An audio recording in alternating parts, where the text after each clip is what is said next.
USA Finals. You have asked for it all day long, and finally it is here. It is the League of Legends Championship match. I'm DJ Wheat. Joining me is Freak. How's it going, buddy? Glad Nice to have meet you here. And we're just going to do a little bit of housekeeping here before we get started. Many people might, go, what exactly is this? We're going to talk about the teams, have you talk a little bit about the competition that led up to this. However, a couple of key things. Number one, we got a winner already from the StarCraft 2 exhibition match for the Samsung Solid State Drive, and a plastic cow, APLASTICOW, is the winner. So a plastic cow, you need to follow WCG_Aaron and DM him, give you your information. You will be the proud owner of one of these Samsung Solid State Drives. Also, I just got some really cool news, and I'm always a big fan of companies that don't necessarily settle for just PC as their only platform.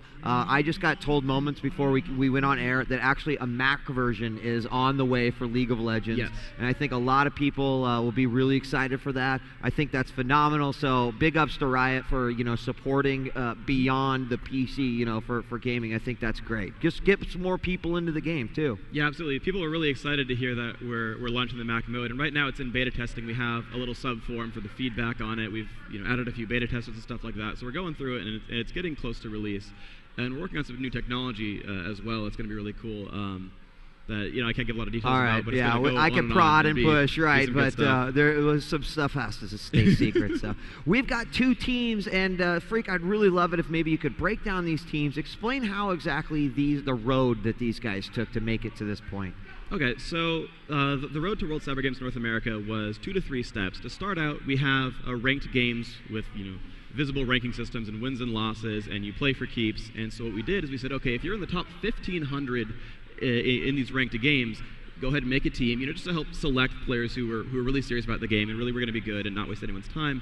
And then they played a double elimination online tournament to get down to these top 2 teams, which is Counter Logic Gaming and the team formerly known as Hawkshot GG are going to be called Epic Gamer for this one.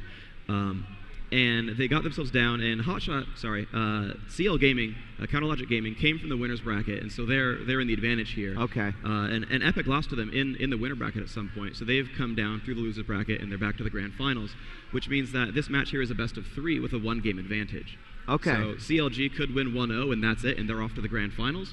Or Epic Gaming can win one and tie it up, and then it's for keeps the next game afterwards. All right, fantastic. And I also know what these guys are going to be winning just for claiming victory up here on the stage. The first place team is going to get $2,000 large and 5 of the Samsung Solid State Drive hard drives at 128 gigabyte. Additionally, they'll get 5 of the Samsung SSD cards that are 8 gigabytes, and I'm sure that you've seen those around the show here this weekend. Second place will get $1,000 to split amongst the team, and 5 of the Samsung SSD 8 gigabyte cards as well. So winners up here regardless of whether you're on the winning or losing team, but really they want the championship spot because that means they get to progress on. Yeah. So with that being said, explain to us how exactly we're going to get started here, and let's get underway. Okay, so the game is League of Legends, and for those of you who play League of Legends, this will be pretty redundant for you, but the game is sort of based off of the very popular Warcraft 3 map, Dota. And if you're not familiar with that, I'll take a step back as well.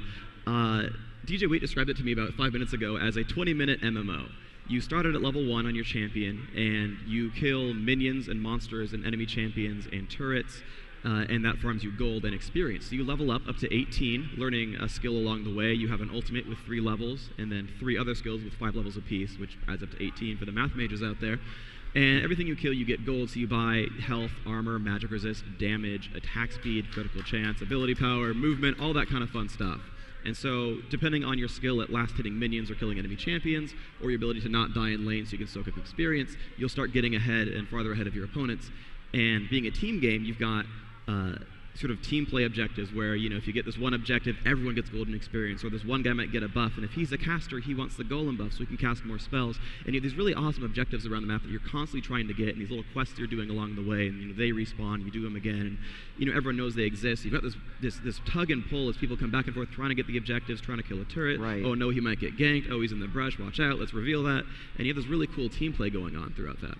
So it is a 5-on-5 competition for those of you that don't know. And are we gonna actually witness the champion selection happen, or how exactly does that work here? So we've already had the players draft their champions out at the beginning, off stage beforehand, and I do have the lineups here for you, which I'll go over in a second. We might cover them during the loading screen, or maybe not. But they do have their champions ready. When we have the signal to go, they'll just start. We'll hit champion select. They'll grab the guys they already selected, and we'll jump right into the game from the loading screen. Okay, now I actually have one other question, because of course I've been playing this. My wife's been getting into it too. Do the relics and the masteries, do they actually affect like the game as we're going to be playing it right here? Yeah, they're really, really huge. One of our players, Dan Din, he's on Epic, was actually telling us, "Oh, you didn't give me enough of that free in-game cash to buy all my runes. I need some more. I have like 700 rune pages that I make. I need to be specialized." And so there's an MMO element behind the game League of Legends. There's a persistent summoner system, as we call it, where you as a player level up to 30, and you just gain experience every game, win or lose. You just get to 30 after a few hundred games. And you get rune slots and mastery points, and so you'll have a rune page where you'll get a lot of armor penetration and some mana regeneration and some cooldown reduction. But well, what if your champion doesn't use mana, or you just don't really need a lot more of it? Well, let me swap out mana regeneration for a critical chance. And, let me get some move speed on these quintessences over here. And so these players will have a lot of rune pages, and of course they've already selected their champions, so they have their one rune page really set up. And you can switch between multiple ones anyway, your gear setups.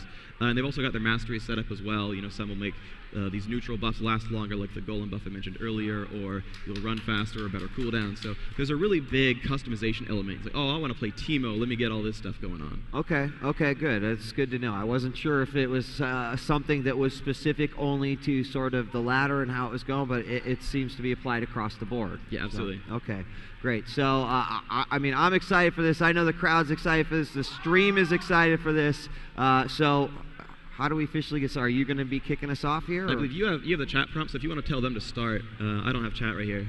Okay, let's do this. That's what I'm typing there. Yeah, scrolling down.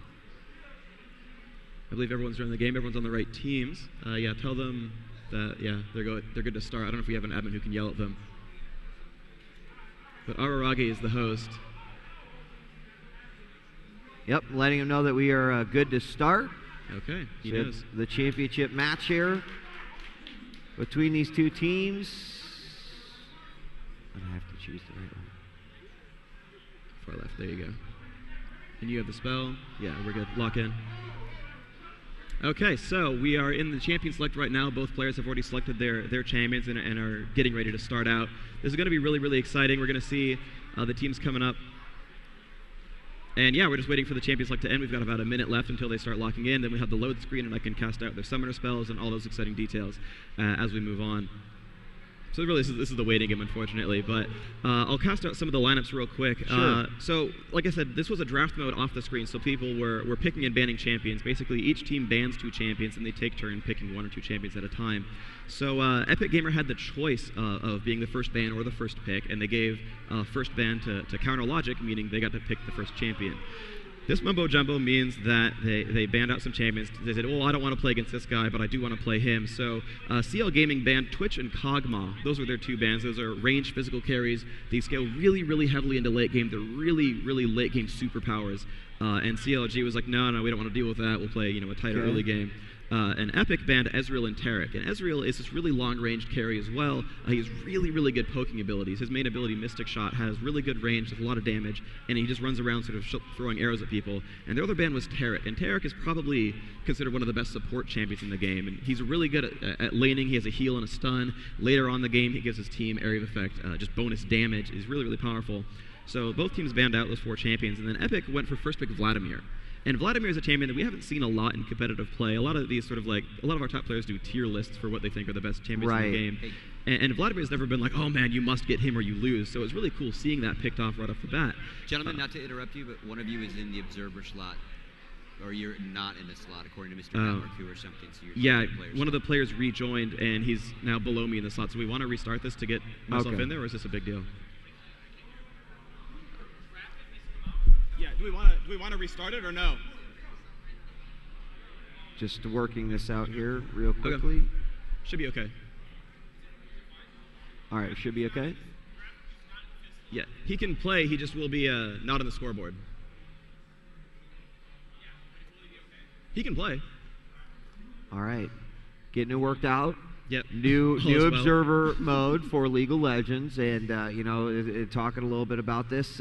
Really excited. I just love companies that try to build things that are going to be beneficial to the competitive community, and this is just one of the things that's Riot's is doing. So hopefully I have gone in correctly as well. Yeah, I'm good to go? Yeah, you're okay. Okay, so what we've done right here, hopefully the players can't hear me too well. So one interesting thing is, because these big camps, what you're going to see right here on my screen is where one of these big important camps spawn. I talked before about the golem buff. There's also the lizard buff, which makes your attacks slow enemies that you hit. And these last 2.5 minutes unaugmented. And so a lot of games start out early on where people know, oh, well, this is going to spawn at 1 minute 55. It's really important. If we get this right at the spawn, it's really, really awesome. We're going to have this huge advantage. And so players will camp out, or they'll buy sentry wards, and they'll try to scope out the opponents and figure out what's their best way at achieving these objectives. Right from the beginning of the game, people are setting up for their objectives. So basically, you're going to see a lot of this sort of map control game where they're going to kind of bait each other from the fog of war and say, well, I can see you. If you come for this, I'm going to do stuff to you. And there's really interesting spreads going on. So I'll be following Team Epic down here. They'll have the green health bars. I'll cast out the lineups right now since we've gotten that started off. I went through the bans, but not the picks. So Epic Gaming has Araragi on Nunu, Dan on Tristana, Excessive on Garen, Sauce on Vladimir, and Graphic on Janna. For Team CLG, we have Chowster on Morgana, Elements on Scion, Big Fat Gigi on Ashe, Kobe24 on Amumu, and Hotshot GG is playing Needly. So we're going to wait for these players to get into their lanes, and then I'm going to call out where they are. Just in case the players can hear me on stage, we're going to make sure that we're not giving any unfair advantages out. So Big Fat GG is playing Ashe, and Ashe is another long-range physical carry. She's going to be their main carry for this game. The concept of a carry, by the way, is similar to a rogue from most MMOs, where it's a very high damage but frail champion. Now Ashe has the benefit of being ranged, so she'll do a lot of damage from range, and she has a couple stuns and slows and stuff, so that should be very useful. Right now she's actually being babysitted by the Amumu, who's standing right above her. Normally he will run off and try to kill some of these minions as well. So can you just give a basic breakdown of, like, the minions and et cetera, the objectives, what ultimately are these teams trying to accomplish? Yeah. For those that haven't played yet. Yeah, okay, so there are two teams, the purple team and the blue team, which you can see by the color-coded minions here, and they just run down these lanes. You can see, if you want to see my mouse in the bottom corner, they come down one side and then off to the left, and there's a middle lane in this diagonal, and then a top lane which goes over and down as well. So there's 3 main lanes, as these minions will just completely just dive forward suicidally against each other. And these lanes are dotted by these turrets. These turrets do a lot of damage, are very durable, and are extremely lethal to champions early on in the game. So these sort of keep the lanes confined to these small areas sometimes. And then as that goes on, the players are going to try to last hit against those minions. If you score the killing blow against one of the minions, you get gold. Depending on what it is, it could be 15, 35, and that scales up along the game. And you'll get extra gold and experience for killing these. And additionally, of course, you're fighting against the players as well, so as that goes on, you'll try to land a stun or a slow and silence someone and try to get some damage on. And if you get kills, that's worth a lot of gold. It's worth about 20 minion kills. So that's a very, very heavy objective. And as that goes on, they're also, as these turrets are very valuable. Not only are they durable and damaging, but they're worth global gold and experience to the entire team. So whether your lane's doing well, you can still benefit the rest of your teams by doing really good stuff against these turrets. Additionally, there are other really good objectives. This is the dragon down here is basically similar to the turret. It's worth global golden experience, but there's a lot of these neutral minions, these neutral monsters around the map that will give you a buff, or give your team buff, or give your team experience and gold. And that's one of the main things you'll see. For example, you'll see a guy, and the role's called a jungler, someone who spends their time in the jungle, in the forest, and kills these high high-value objectives to get themselves ahead in the game, and you'll see them try to gank and do all kinds of cool stuff. So right here, we're going to follow Araragi as a jungle Nunu running around trying to creep out the various things. And you'll see these champions will come into the lanes and actually start ganking the opponents. And they're really the catalyst for early battles, where they'll have these really sweet buffs that let them cast spells and slow enemies, and they're the ones who are going to come in and do some really cool stuff.